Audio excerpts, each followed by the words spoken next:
আমি অসমৰ 38 লাখ 38 লাখ 38 লাখ মহিলালৈ অৰুণোদয় আঁচনিৰ ধন হস্তান্তৰিত কৰিম আৰু আজিৰে পৰা প্ৰত্যেক মাহত এই অৰুণোদয় আঁচনিৰ ধন হিতাধিকাৰীসকলে লাভ কৰি থাকিব।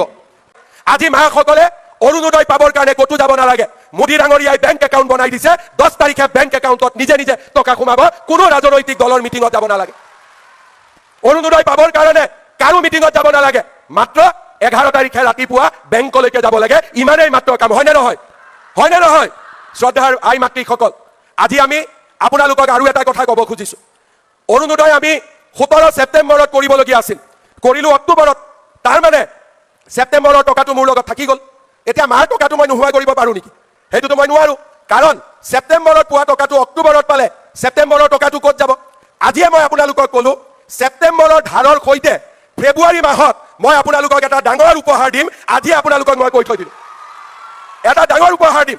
ছেপ্টেম্বৰতো মনত ৰাখিম আৰু আগলৈ কি দিব পাৰোঁ চিন্তা কৰি ফেব্ৰুৱাৰী মাহত, মনত আছে নাই কোন মাহ বুলি ক'লোঁ?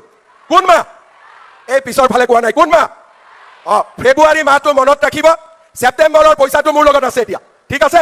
আৰু ফেব্ৰুৱাৰী মাহত আপোনালোকক মই আৰু এটা ডাঙৰ উপহাৰ আপোনালোকক মই দিম। কি দিম মই আজি নকওঁ, অকণমান এইটো মোৰ তাত থাকি যাওক। মই নিজে নিজে ফেব্ৰুৱাৰী মাহত হঠাৎ আপোনালোকক ক'ম যে মাসকল আজি আহক, এইটো আপোনালোকক দি আছোঁ, হ'ব?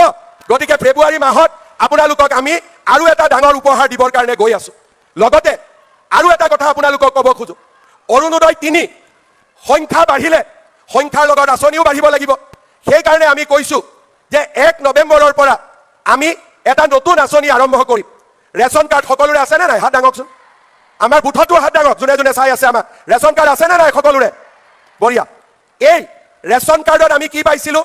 এতিয়ালৈকে আমি ৰেচন কাৰ্ডত চাউল পাইছিলোঁ। 1 নৱেম্বৰৰ পৰা ৰেচন কাৰ্ডত আমি আপোনালোকক দালি, নিমখ আৰু চেনি কম দামত দিয়া আমি আৰম্ভ কৰিম। 1 তাৰিখৰ পৰা চাউলৰ লগতে দালি, নিমখ আৰু চেনিও আপোনালোকে কম দামত পোৱা আৰম্ভ কৰিব। কি বাকী থাকিলে?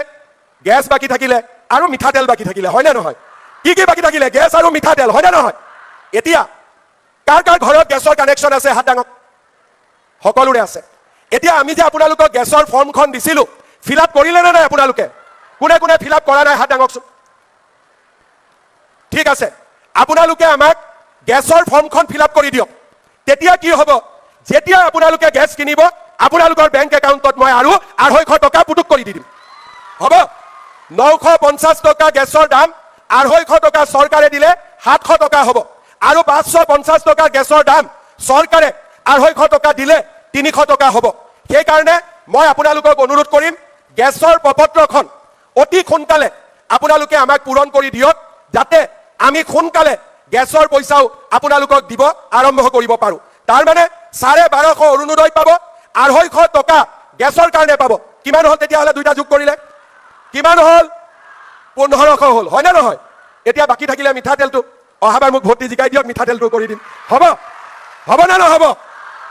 অৰুণোদয় আঁচনিৰ ধন নিয়মীয়াকৈ পাই থাকিবৰ কাৰণে বেংকৰ একাউণ্টটো ঠিক হৈ থাকিব লাগে। KYC ন' ইয়ৰ কাষ্টমাৰ। বহুতে KYC নকৰে কাৰণে অৰুণোদয় টকা জমা নহয়, চৰকাৰে দি দিয়ে, টকাটো মাজত পৰি থাকে, একাউণ্টলৈকে নাযায়। কিয়? একাউণ্টটো KYC হোৱা নাই। আপোনালোকে নিজৰ বেংক একাউণ্টটো পৰিষ্কাৰ কৰি ৰাখিব।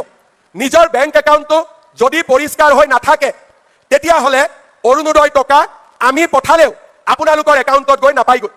এইটো হ'ল 1 নম্বৰ। 2 নম্বৰ, অৰুণোদয় নামৰ বাবে আপোনালোকে যিটো মোবাইল নম্বৰ দিছে, সেই মোবাইল নম্বৰটো এক্টিভ কৰি ৰাখিব। কিবা কাৰণত যদি মোবাইলটো পৰিৱৰ্তন হয়, চৰকাৰক জনাব, তেতিয়া আমি নতুন নম্বৰটো আমাৰ লিষ্টত সোমাই ল'ম।